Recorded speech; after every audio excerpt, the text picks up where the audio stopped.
Dans cet exercice, on considère la coupe géotechnique constituant le fond d'une fouille creusée par dragage.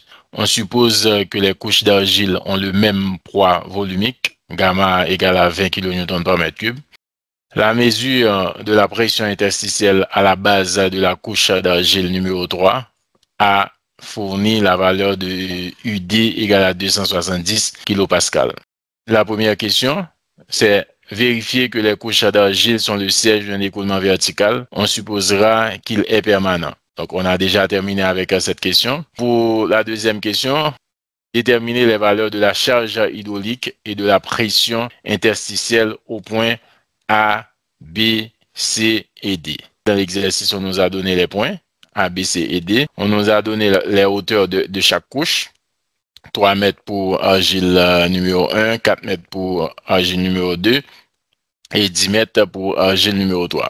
On nous a également donné les coefficients de perméabilité K1, K2 et K3.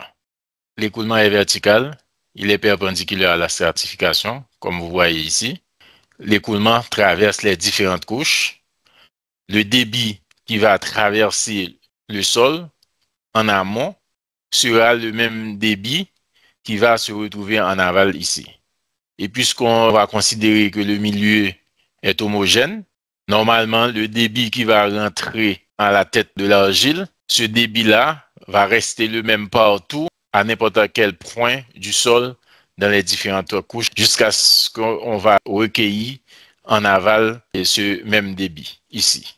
Ce qui va nous permettre d'écrire Q équivalent est égal à Q dans les différentes couches. Ce débit-là est constant. Et Q équivalent est égal à K équivalent multiplié par I équivalent par A, la surface traversée. Dans ce cas qui est égal à, au début de les différentes couches, K1 par I1 par A. Et c'est pareil pour la couche 2 et la couche 3. Ce qui nous permet d'écrire que la vitesse d'écoulement dans les différentes couches sont les mêmes. K équivalente multiplié par I équivalente égale à K1 I1 égale à K2 I2 égale à K3 I3. A, c'est la surface à traverser. V est égal à Q équivalente multiplié par I équivalente égale à K1 multiplié par I1, K2 multiplié par I2 égale à K3 multiplié par I3. Le K, c'est le coefficient de perméabilité et I, le gradient hydraulique. Ce qui nous permet de déterminer les gradients hydrauliques dans les différentes couches. I1 ici est égal à HB moins ça HA sur 3 mètres. I2 égale à HC moins ça HB sur 4. I3 égale à HD moins ça HC sur 10. En remplaçant HA et HD par leur valeur, on obtient ce système d'équation ici qui va nous permettre de déterminer HB, HC, HA et HD. Donc, on connaît déjà HA qui est égal à 20 mètres et HD qui est égal à 27 mètres. Maintenant, en les remplaçant dans ce système d'équation, on va trouver HB égal à 21 mètres et HC égal à 25 mètres. Maintenant, calculons la pression interstitielle au point A, B, C et D, comme demandé dans l'exercice. Et nous allons utiliser l'équation de Bernoulli. Que nous dit l'équation de Bernoulli? Voici l'équation de Bernoulli de manière générale ici. H égale à V carré sur DG plus U sur gamma W plus Z.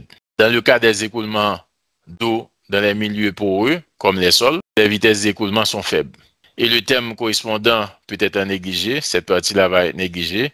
Et d'autre part, dans le sol, l'eau se trouve à une pression appelée pression interstitielle d'eau, pression d'eau. U, l'équation de Bernoulli va se réduire à H égale à U sur gamma W plus Z. Ce qui nous permet d'écrire U égale à gamma W multiplié par H moins Z. La charge hydraulique au point B va être égale à HB égale à ZB plus UB sur gamma W. Implique UB égale à HB moins ZB multiplié par gamma W. HB égale à 21. ZB égale à 14 et gamma W égale à 10. UB égale à 70 kN par mètre carré ou 70 kPa avec comme référence Z égale à 0. Maintenant la charge hydraulique au point C, HC égale à ZC plus UC sur gamma W implique UC égale à HC moins ZC multiplié par gamma W. Donc HC égale à 25, ZC égale à 10 multiplié par gamma W, ce qui nous donne 150 kN par mètre carré ou 150 kPa. Donc, comme demandé dans le problème, on a trouvé UB égale à 70 kPa, UC égale à 150 kPa et UD égale à 270 kPa. On a trouvé HB égale à 21 mètres, HC égale à 25 mètres, HA égale à 20 mètres et HD égale à 25 mètres. On a retrouvé les valeurs de la charge hydraulique et des pressions interstitielles au point A, B, C et D.